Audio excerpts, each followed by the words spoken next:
Hey everyone, welcome back. I'm Greg Roman, Bronco Specialist with Preston Ford. And I am Michael Mitchell, similarly Bronco Specialist with Preston Ford. So for this section of the Ford the Frontier video series, we want to show you a little campground cooking. We're going to focus on 3 summer recipes: a farmer's breakfast, a mac and cheese with kielbasa, and a pineapple upside down cake in a Dutch oven.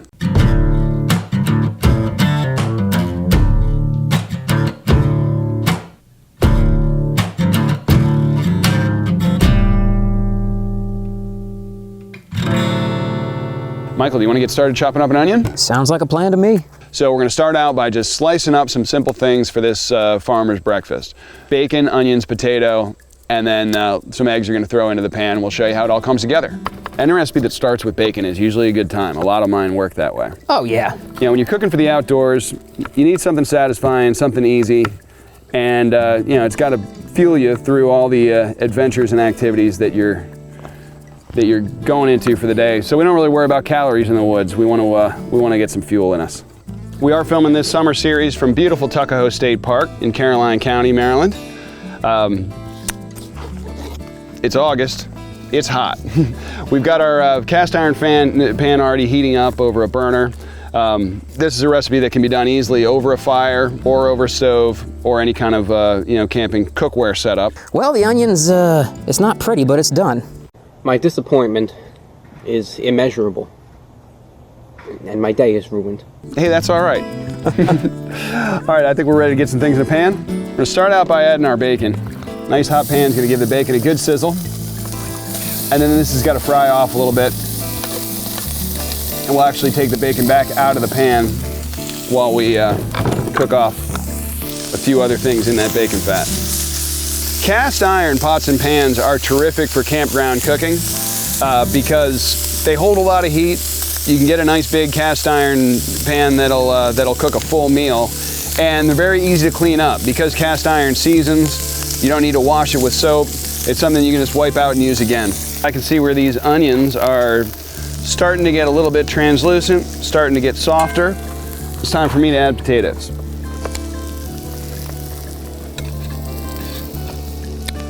So, you know, Mike, one of the fun things about working with customers on these new Broncos is everybody's got a fun plan. I mean, these vehicles are built for fun and for taking into the wild. Naturally. You know? So there's just an added level of excitement, you know, that the customer has, and that, you know, you just can't help catching it. Absolutely, yeah. I mean, just being able to, even thinking about going out and doing something like this with your family, your friends, or even just by yourself to enjoy nature's bounty, it's a beautiful thing to think about. Yeah. Once you feel like the vegetables are getting to your desired level of crispiness, we can add the bacon back into the pan. So there you go. All right. You want to just slide that back in and I'll stir? Sounds like a plan to me. We got the star of the show returning to the party. I want my bacon back. I want my bacon back.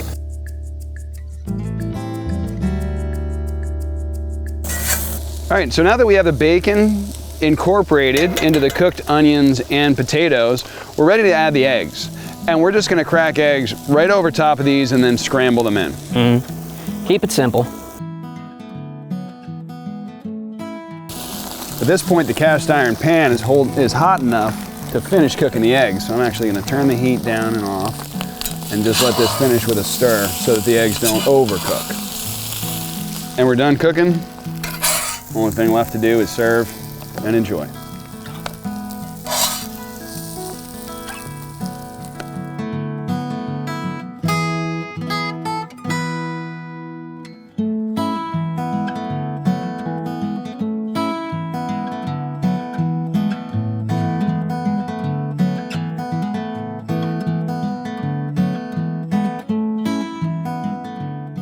All right, for this next recipe, we're gonna be looking at something a little bit more lunchtime, dinner time focused. Now that we've gotten ourselves fueled up and had a nice adventure throughout the day, we're gonna be making some kielbasa macaroni and cheese. Now, camping, the name of the game is simplify, simplify. So instead of fussing around with a roux and trying to make a white sauce and all that, we're gonna be hacking this recipe a little bit with some Alfredo sauce, some pre-shredded cheese, and most importantly, some pre-cooked macaroni noodles. That's easy enough to make at home. All you have to do is boil it as you normally would, but then as soon as you have it cooked to where you want it, you're gonna wanna shock it in cold water to immediately stop the cooking process so that you don't then overcook it when you bring it out to your beautiful campsite. All right, so we've got our kielbasa already sliced up and little green onions chopped. Michael, what's going in the pan first? First things first, we gotta fry up our kielbasa. So we're gonna go ahead and bring that over. We got our pan heating on the stove. And now for that beautiful, beautiful sizzle.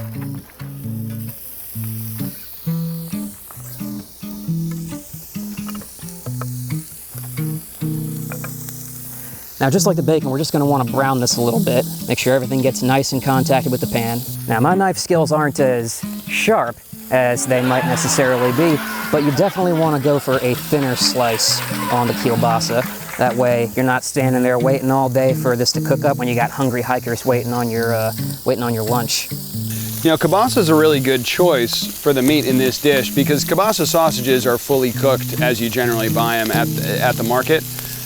You know, so you're not worried about raw meat that's going bad or harder to store, or might end up undercooked if you're running out of fuel or it's cold out or you're having trouble with your materials. So, you know, kielbasa is safe to eat right out of the package. We're just crisping it up to get some good flavor on it. I think these are just about ready to come off. All right, let me grab a plate and we can scoop them out of the pan. Much obliged, mon frere. All right, I'm gonna turn the heat down because next the noodles and the cheese sauce are going in. Definitely don't want to overcook. So I'm adding the cooked noodles directly to the pan. They're actually gonna start to sizzle too. And then just enough of this Alfredo sauce to kind of coat, and then we're gonna add 3 different kinds of cheese. Cheese selection's a matter of your preference, but we're using a little mozzarella, a little cheddar, and some pepper jack. And we're not baking, we're cooking in the woods. So, you know, measurements, weights, volumes, we're just handful in here. We're just eyeballing. A handful of this, a pinch of that. And usually, when we're dealing with cheese, more is probably good. So Michael, give that a stir. I'm gonna bring the heat back on to just a low setting, and we're just gonna combine these and let them cook until they've heated through and that cheese gets melted. Yep. And you can see that even though we didn't necessarily mess around with all kinds of fancy sauces that you might have, we're still getting some incredible cheese stretch here and melt. And that's again that cast iron holding that heat and transferring it directly into our noodles. That's looking gooey and good. Man, that's ready to go. You bet. We're gonna put a cover on just to let things kind of melt and marry together for a few minutes, and then we'll dig in.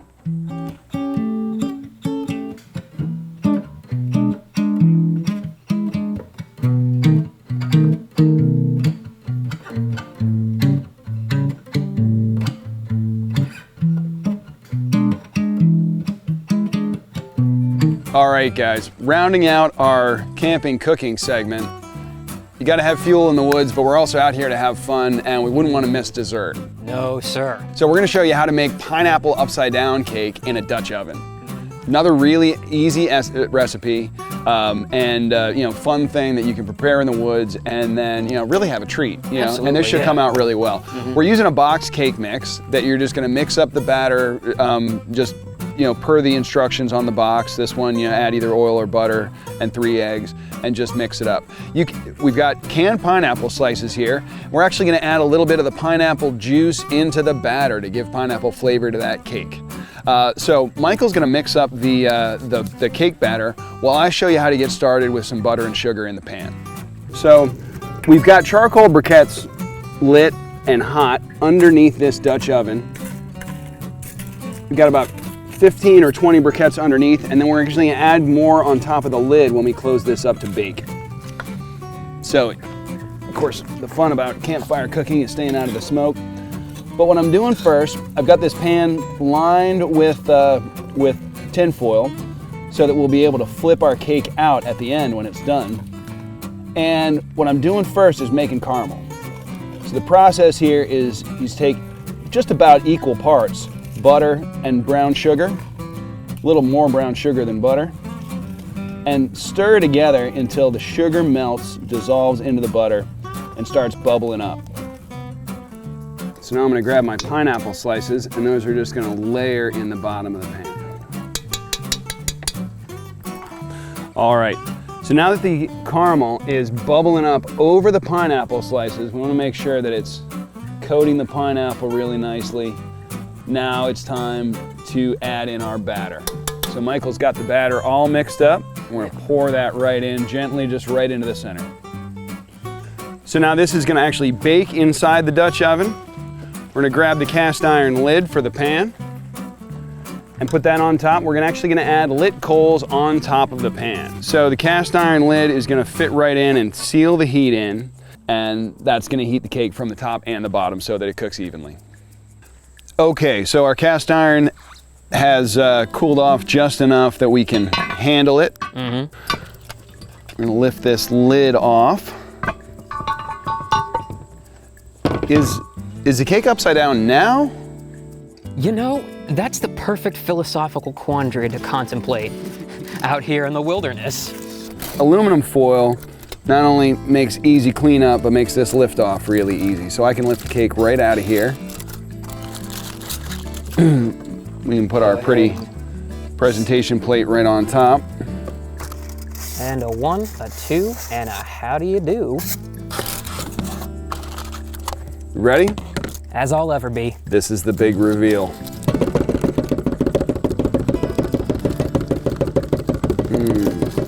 Your pineapples are gonna wanna stick to your tin foil a little bit. So I'm just gonna try to get those off. And we're gonna cut a slice.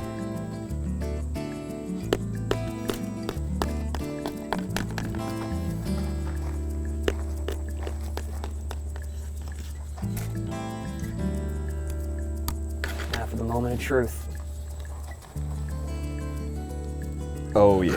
Look at that. Now the real question is, when you eat this with your hands, do you fold it like a pizza or just kind of go for it? Michael, there's no rules in the woods.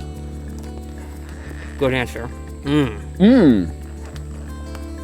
Good job on the batter. Thank you. Yeah, wow. Oh man, I'm spectacular on that caramel. Oh. That is. I just got my whole pineapple slice in one bite, but I'm okay with that. I was gonna say, that sounds like the opposite of a problem. Yeah, really good. Well, thank you guys for tuning in. We've had a lot of fun out here. We did 3 really easy recipes, and they all turned out pretty well. Oh, absolutely, yeah. This is the kind of stuff that is going to be delicious and refueling after your days adventuring out in the wild, and stuff that you can even take home and make in the comfort of an actual kitchen. Yeah, you know, sometimes you might want to take a camping trip just to go do some food prep. Exactly. Not yeah. quite. But we want to really appreciate you guys tuning in to our Ford the Frontier series. Please make sure to look through the channel and check out all the other videos. You know, we're having a lot of fun showcasing some of the things you can do out here. You know, it's fun to be out with our adventure vehicles, having our adventures. Exactly. And while we're out here, you know, we got to eat well. So Thank you very much again for watching, folks, and please do not forget to like and subscribe. the Ford the Frontier series is going to be a lot of fun, so please check out the rest of our channel, check out our other segments. We're going to be continuing to do this throughout the year, and we look forward to hearing from any of you.